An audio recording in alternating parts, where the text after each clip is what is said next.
تعرف طريقها إلى الحل لحد الآن، بل ليست هناك أي آفاق واضحة حول مستقبلها على الرغم من الجهود المضنية التي يبذلها المجتمع الدولي، خاصة الإدارة الأمريكية الحالية. إن المملكة المغربية التي يرأس عاهلها جلالة الملك محمد السادس لجنة القدس المنبثقة عن منظمة التعاون الإسلامي تجدد رفضها لكل الإجراءات الإسرائيلية التي تهدف إلى تغيير الوضع التاريخي والقانوني للأماكن المقدسة في المسجد الأقصى والحرم القدسي، وتجدد الدعوات إلى تحرك دولي لحمل السلطات الإسرائيلية على وقف هذه الممارسات. السيد الرئيس، ما زالت منطقة المغرب العربي تعيش وضعية صعبة من جراء انعدام التنسيق السياسي وضعف الاندماج الاقتصادي وهشاشة التعاون الأمني في سياق تفاقم الأزمة الليبية وتزايد التهديدات الأمنية. إن هذا الواقع يسائل الأطراف التي ما تزال متشبثة بمنطق متجاوز هدفه الوحيد الإبقاء على خلافات موروثة عن حقب سابقة كتلك المتعلقة بالصحراء المغربية.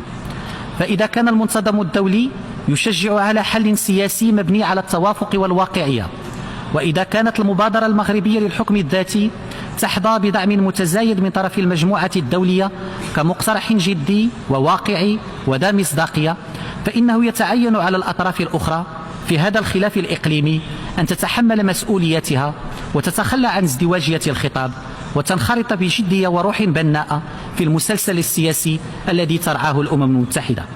ويجدد المغرب تسوية سياسية نهائية في إطار سيادة المملكة المغربية ووحدتها الترابية وعلى أساس مبادرة الحكم الذاتي.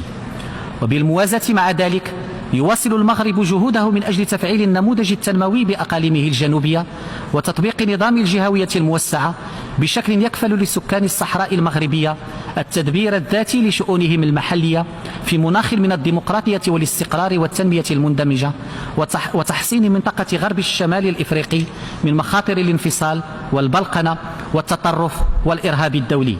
ونؤكد في هذا الصدد على الوضعية المأساوية لساكنة مخيمات تندوف، ونجدد مطالبة المجتمع الدولي من أجل الضغط على البلد المضيف قصد احترام التزاماته الدولية والسماح للمفوضية السامية للاجئين من تسجيل وإحصاء هذه الساكنة تنفيذا لقرارات مجلس الأمن الدولي واستجابة لنداء الأمين العام للأمم المتحدة.